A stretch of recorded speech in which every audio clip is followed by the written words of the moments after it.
So my name is Edna Fugate. I am the Director of Library Services for the University of Pikeville. That's a big job. It is a big job. Yeah, a lot of students come through the library. Yeah. So, as a kid, did you have the dream of wanting to be a librarian?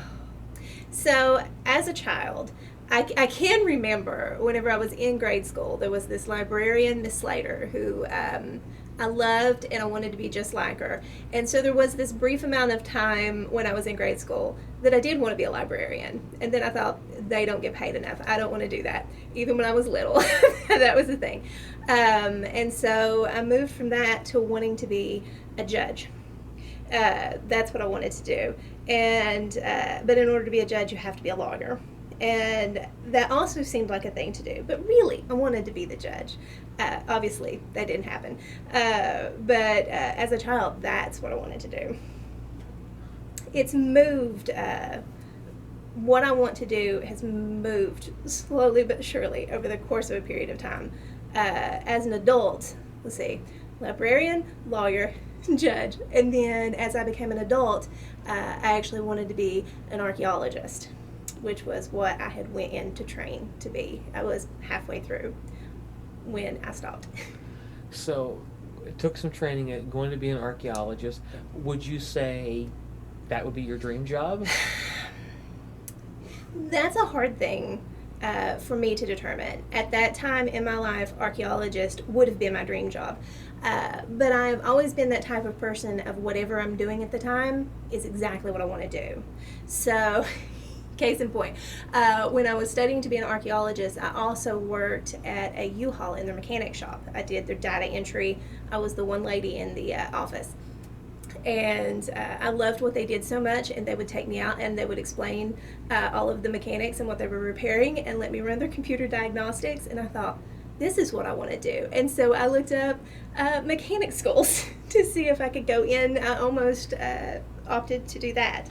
But then my husband and I picked up and left, and I went into other things. So, you talk about how, your husband picks up and kind of, you're like, gonna go and leave. Did things happen in life that took you into a different path than you didn't expect? There were so many things that took me in different paths that I didn't expect. So I've always been an overachiever. My parents, they have high expectations, and that's okay, and I attempt to fulfill them. So there were always expectations that I would do something, I would do the best that I could at anything that I did.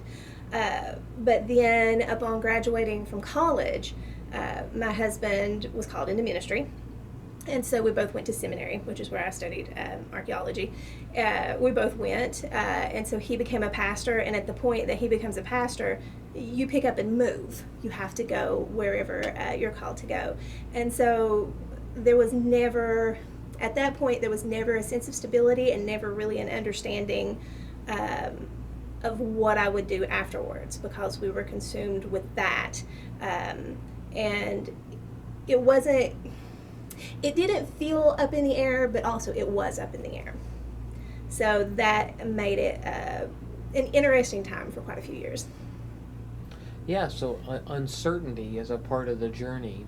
Mm-hmm. Today, in one sentence, if possible, how would you see your call today? Right now, in this moment, my call is to help serve students. Serve people.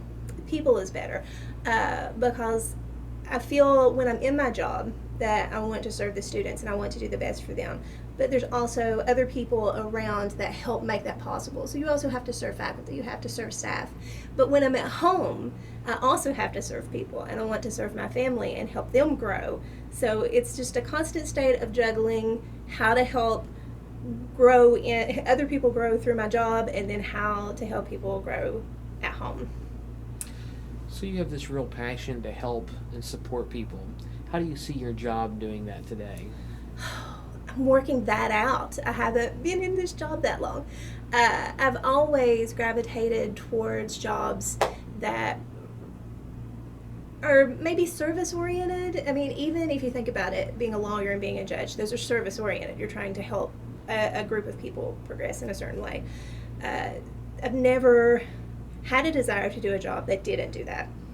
So here, as a director, I think one of the things that sold me on it, and I'm still working it out, but I think is the ability to help the students. But now I get to help students. I get to see them grow from these little baby kids that grow into these adults that understand and can make good choices. But now, as a director, not only do I get to help them, but I have a group of people, a group of staff that rely on me, and I can watch them develop in their professions and see them grow, and in turn they get to help the students. So I love that I get to help this group of people, but just the whole range of what I get to do now has more control and more ability to help. Yeah, so a wide variety of people that you have a chance to help. Throughout your life, kind of as you were seeking to understand your call, was there one person who was very influential in helping you? Yeah, lots of people do lots of things. I'm very independent-minded. When I decide to do something, I'm prone to just go off and do it. And that's a hard thing to do when you're married. Shouldn't do that. So I would say probably my husband, because I've had to learn a lot, especially with his early years in the ministry. I've had to learn to understand that I can't always make every decision when you're in a relationship where there's more than one person that's concerned.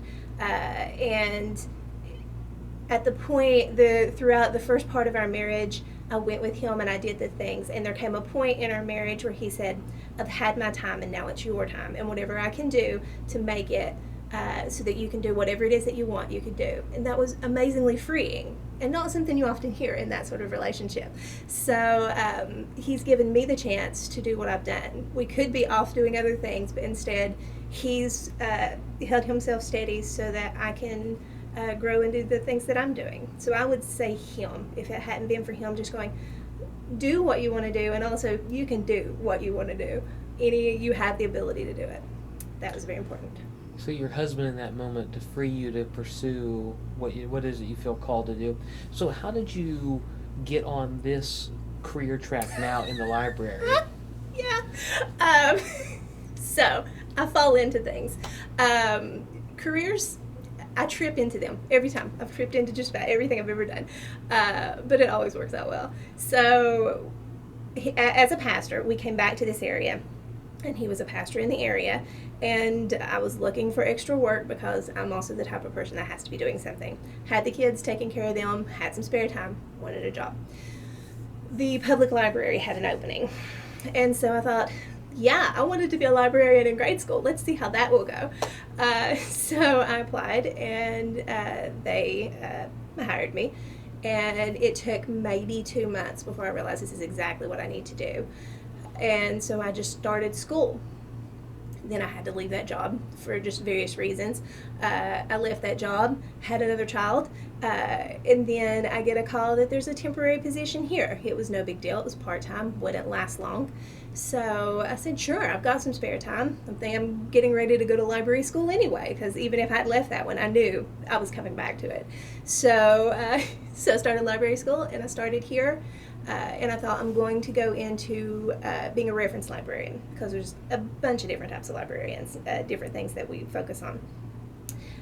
So reference librarianship, I can help people with the questions that they have, which is exactly who I am as a person.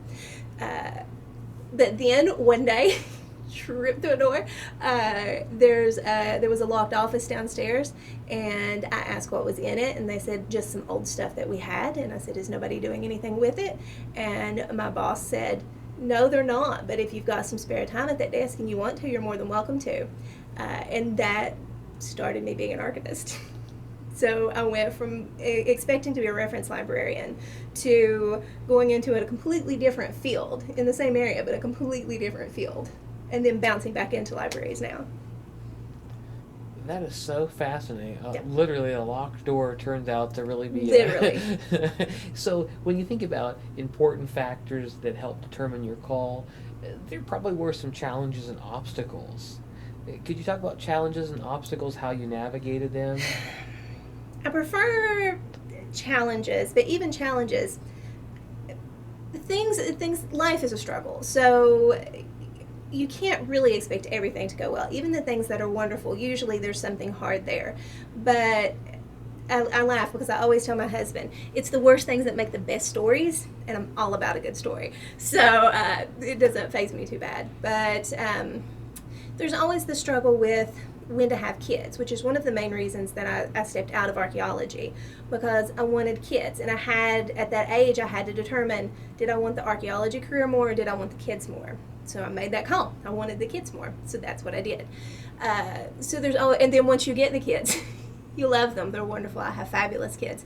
But also, they're a struggle. How do you study? I was doing my master's program, and one of them was still in diapers. So how do you navigate all of that? And now, you have those. For me, I have these feelings. My mother was a stay-at-home mom, and I am not. And so I always wonder, are my children getting everything that they should have because this is what I had? And so these are things that you have to deal with. These are things that have made, they can make things difficult. But also, just day to day, you take that day to day deal. What can I do today that will cover what I need to do? And then you'll worry about tomorrow later, because all you do is stress yourself out if you deal with that now. Yeah, that real tension that sometimes working mothers can feel about, am I giving my children enough? And people feel all kinds of stress, and oftentimes students will feel stress when they come in the first year. They think they have to have their whole life mapped out, right? So if a student walks into your office, walks into the library and says, hey, I need help figuring out my call, how to live a meaningful life, what would be some advice you'd give them? Your job and your calling are two different things. When I started college, I was like, I'm going to be a history major. I don't know what I'm going to do with it, but I'm definitely going to be a history major.